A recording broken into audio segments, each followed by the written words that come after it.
25/03/2026, nous sommes dans la 5e année, jour 27 depuis le début de l'invasion totale. Bienvenue, je vous présente le rapport de situation. Dans le rapport d'aujourd'hui, nous analyserons les principales attaques réciproques et comment les Russes cherchent surtout à progresser près de Liman. En effet, une attaque extrêmement importante a été signalée là-bas, ce qui nous donne à nouveau un aperçu très intéressant de la nouvelle stratégie russe ou de leur approche actuelle. En fait, cela montre une méthode d'attaque dépassée.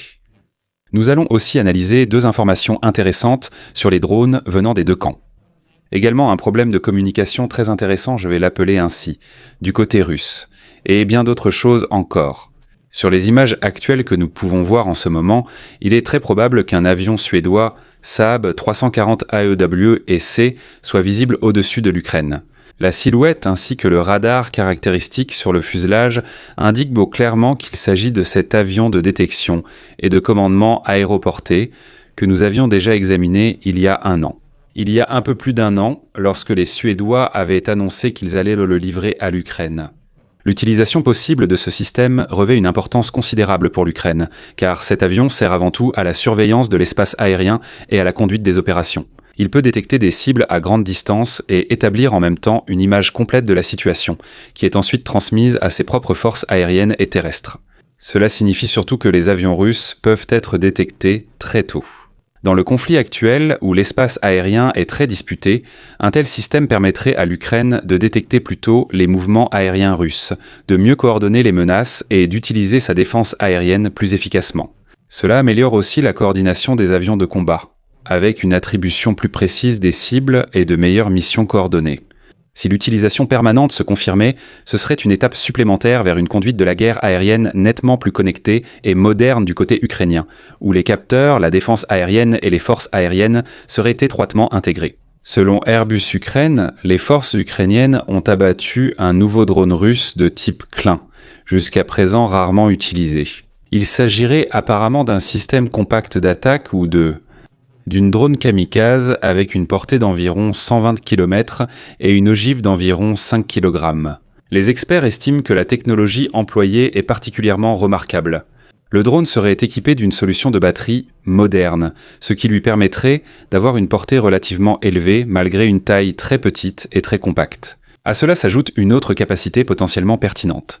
L'expert Flash suppose que la Klein est capable de détecter et d'atteindre des cibles de manière autonome, opérant donc au moins partiellement de façon autonome.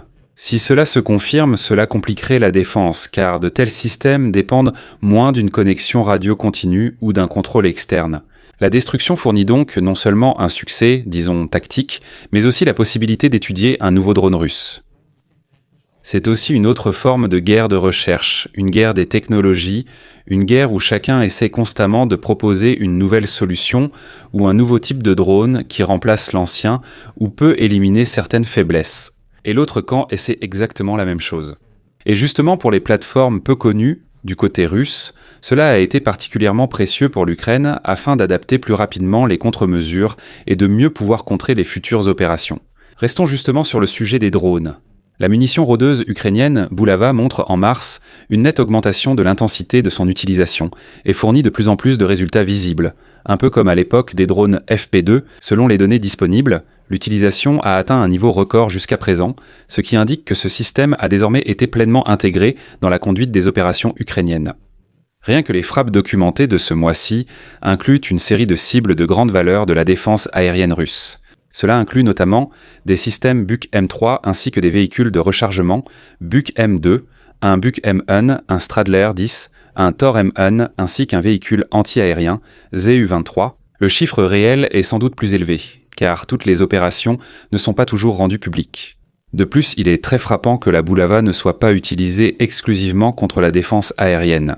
Durant le mois, elle a aussi visé diverses autres cibles, montrant un usage tactique large comparable aux drones kamikazes habituels sur les fronts de l'époque. Et honnêtement, cela n'est guère surprenant. À l'époque, si vous regardez la Bulava, vous verrez par vous-même qu'elle ressemble à un drone kamikaze russe. Et comme vous me connaissez, je critique souvent la technologie russe, mais la Lens Drone, je n'en ai jamais dit du mal, car à mes yeux, c'est en fait un très bon drone qui a toujours fait ses preuves. La ressemblance est évidemment indéniable. Les Ukrainiens ont reproduit l'un des systèmes les plus efficaces du côté russe, et ce n'est pas sans raison. C'est exactement pour cela. Il est aussi logique qu'ils produisent ces drones et utilisent un système similaire, comme on le voit. Elles demeurent peu coûteuses, flexibles et assez précises pour neutraliser des cibles importantes et des systèmes de défense aérienne. Les frappes du mois en témoignent. Le 3e corps d'armée ukrainien signale avoir repoussé l'une des plus grandes attaques russes de l'offensive précédente en 2026 sur l'axe Liman-Borova, le 19 mars donc il y a 3 jours. Mais le rapport n'a été publié que maintenant.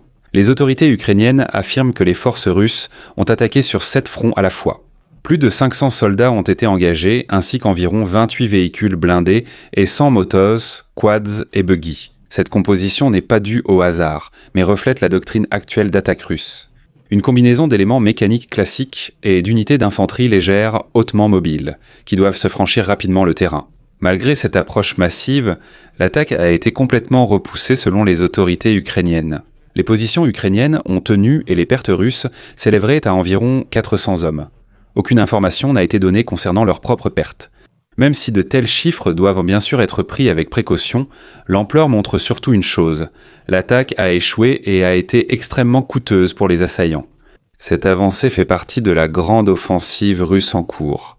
La Russie exerce actuellement une pression sur plusieurs fronts, surtout dans le Donbass, pour obtenir des percées opérationnelles.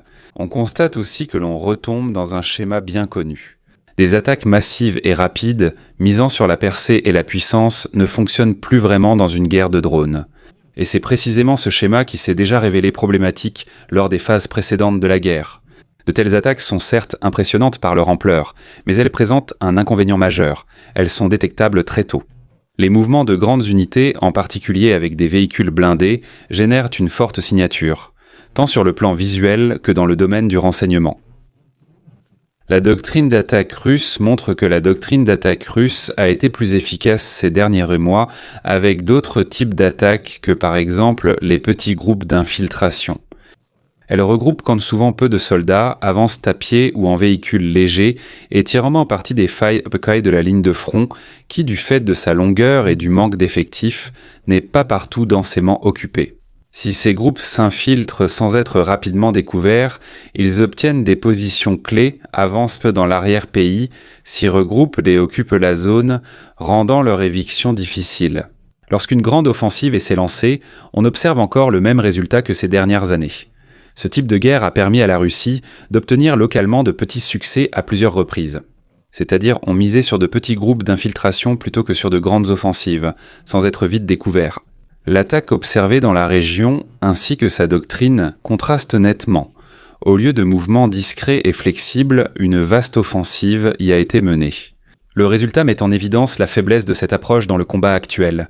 Lourde perte, aucune percée, confirmant de nouveau un schéma central de la guerre. Les attaques majeures échouent souvent contre une défense préparée et une reconnaissance moderne, alors que de petites unités discrètes agissent plus efficacement. L'offensive russe du printemps se trouve ainsi dans un dilemme. D'un côté, elle a besoin de masse et de pression pour obtenir des effets opérationnels. D'un autre côté, c'est précisément cette masse qui rend ses propres mouvements visibles et vulnérables. Tant que ce contexte de tension ne sera pas résolu, la Russie aura probablement toujours du mal à obtenir des percées décisives, même si une pression locale peut être exercée à plusieurs reprises. Maintenant, un peu d'autopromotion, car j'ai quelque chose de très spécial exclusivement pour vous. Nos photos sur verre passeront à la prochaine étape. Après le Patriote et le Léopard 2 à 6, voici maintenant chez nous le nouvel obusier automoteur 2000 présenté en photo sur verre de qualité. Un vrai point fort pour tous ceux qui ont déjà célébré ces projets.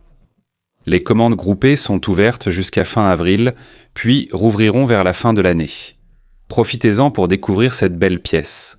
Le lien se trouve comme toujours dans la description de la vidéo sous nerdbases.com. Un peu plus au sud, mais seulement à quelques kilomètres, la situation s'est encore aggravée ces derniers jours dans la zone de la côte 207, que nous avons déjà observée à plusieurs reprises. Les forces russes ont réussi à progresser le long du versant est et ont commencé début mars à pénétrer dans la zone du complexe forestier fortifié sur la crête avec de petits groupes d'assaut débarqués. Actuellement, des combats intenses se poursuivent là-bas pour le contrôle de ce terrain clé. Parallèlement, la 88e brigade de fusiliers motorisés mène des attaques de soutien sur le flanc sud-est de la hauteur. Dans ce contexte, les unités russes ont réussi à empêcher toute avancée jusqu'au contrefort nord-est de la forêt fortifiée. De progresser et de s'y installer, tout cela est indiqué sur la carte de situation. Dans l'ensemble, cela suggère que l'offensive de la 3e armée russe en cours depuis février entre dans une phase décisive dans ce secteur. Les forces russes semblent sur le point de forcer les unités ukrainiennes à se replier de leur ligne tenue depuis décembre 2025, en particulier sur la colline 207 qui est extrêmement bien défendue. S'ils la perdent, ce serait un gros problème dans cette zone. Un tel repli repousserait les forces ukrainiennes vers la première ligne principale de défense à l'est de Slaviansk, dans la région autour de Brovár. Cela placerait donc Slaviansk elle-même à portée de l'artillerie russe, ce qui serait évidemment une avancée opérationnelle significative pour la Russie. Que voyons-nous ici sur la carte de la situation ? Je vais dézoomer un peu. Nous voyons que Slaviansk n'est plus si éloigné. Si on regarde cela de plus près, j'ai sorti les outils de mesure pour ça. La périphérie de la ville et le front sont séparés d'environ 15 à 20 km selon l'endroit où l'on mesure, ce qui devient évidemment un gros problème pour l'Ukraine. S'ils perdent cette colline et ces positions ici, ils seront repoussés et devront alors se regrouper quelque part ici sur une nouvelle ligne. Ce serait aussi la dernière ligne avant Sloviansk. Ce qui est également frappant, c'est que la 3e armée russe attaquante, malgré sa puissance de combat relativement faible, car elle était principalement composée d'unités de l'ancienne LNR, parvient à faire des progrès. Le facteur décisif ici semble être moins la force des assaillants que la faiblesse en effectif du défenseur ukrainien. Les principales unités du groupe de combat, notamment la 54e et la 10e brigade mécanisée, la brigade d'assaut de montagne n'a que 30 à 40% de son effectif théorique, donc elle est loin d'être au complet. Normalement, ces unités auraient déjà été retirées du front pour être reconstituées. Les pénuries de personnel sont accentuées par le transfert d'unités comme le 718e bataillon autonome d'instruction des conducteurs dans la zone de combat. C'est un signe clair de la situation très tendue en matière de personnel au sein du groupe de combat Solidar et des forces armées ukrainiennes dans leur ensemble. Il ressort ici que ce n'est pas tant la qualité de l'offensive russe qui importe, mais l'épuisement ou le sous-effectif de la défense ukrainienne, facteur déterminant pour savoir si ce secteur du front pourra être tenu. De nouveaux détails sont désormais disponibles concernant la destruction du K-52 russe près de Pokrovsk, ce qui donne une autre perspective à l'incident. Pour tous ceux qui ne l'ont pas remarqué, l'hélicoptère de combat a été abattu par un drone FPV, un incident qui, au départ, semblait presque être un coup de chance. De nouvelles informations montrent cependant qu'une préparation longue et ciblée a précédé cet événement. Selon le commandant du bataillon ukrainien Prédateur pour les combats, l'hélicoptère ou ses itinéraires de vol ont été observés et analysés pendant environ 1 mois et demi. Pendant cette période, il y a eu de nombreuses tentatives pour intercepter le K-52, y compris un échec où le drone a raté la cible de seulement quelques mètres, ils disent que c'était environ 2. Ce n'est qu'après l'approche suivante que le coup a finalement réussi, apparemment de manière frontale et planifiée, et non par hasard, comme nous le pensions au début. Cela souligne 2 points importants. De tels tirs semblent sans vraiment spectaculaires et spontanés de l'extérieur, mais en réalité, ils sont le résultat de la reconnaissance, de l'analyse des schémas et de tentatives répétées. Surtout pour des cibles difficiles à atteindre comme les hélicoptères, qui se déplacent rapidement et opèrent généralement de manière protégée, un tel succès est pratiquement impossible sans une préparation systématique, sauf s'il s'agit d'un coup de chance absolu. L'utilisation d'un drone FPV contrôlé par fibre optique joue également un rôle décisif, car il est moins sensible aux interférences électroniques et peut être utilisé même dans des environnements fortement disputés. Et la deuxième chose, c'est que si les Ukrainiens ont déjà essayé plusieurs fois auparavant, mais que les Russes n'ont rien fait contre cela, cela indique aussi que les attaques précédentes, qui ont été remarquées, n'ont tout simplement pas été contrées. Cet incident montre clairement que le champ de bataille a beaucoup évolué. Des systèmes coûteux comme un K-52 peuvent être neutralisés par des moyens simples si la planification, le timing et le renseignement sont corrects. Mais cela paraît plus simple qu'en réalité. Un tel tir demande du savoir-faire et un peu de chance. Peut-être qu'ils apprendront et modifieront l'appareil, éviteront de l'envoyer près du front ou l'équiperont d'une cage de protection anti-drone. À Saint-Pétersbourg, l'Internet mobile a apparemment été coupé temporairement. Selon les autorités russes, cette mesure est liée au risque d'attaque de drones ukrainiens. Ces coupures empêchent par exemple le pilotage de drones via les réseaux mobiles ou la transmission d'informations sur les cibles. Mais l'impact sur la population civile reste réel. Dans une vidéo, une habitante se plaint que son smartphone est devenu pratiquement inutilisable et demande combien de temps de telles restrictions vont encore durer. Un autre point ressort à ce sujet. Alors que les services et les réseaux sociaux ne fonctionnent plus, une plateforme reste manifestement utilisable sans problème, et il s'agit sans surprise du service de messagerie Max, contrôlé par l'État. Cela conduit à une évolution intéressante. Des mesures qui servent officiellement et manifestement à se protéger contre les attaques de drones ont également pour effet de restreindre fortement l'espace numérique, obligeant ainsi les utilisateurs à se tourner de plus en plus vers des canaux de communication contrôlés par l'État. Ce conflit illustre encore combien nécessité militaire et contrôle de l'information sont liés. Merci aux abonnés, aux leaders de Canamic et à l'équipe Algo. Un remerciement tout particulier au lieutenant-colonel Renek, à Selectif Ferry et à Meyerhofer.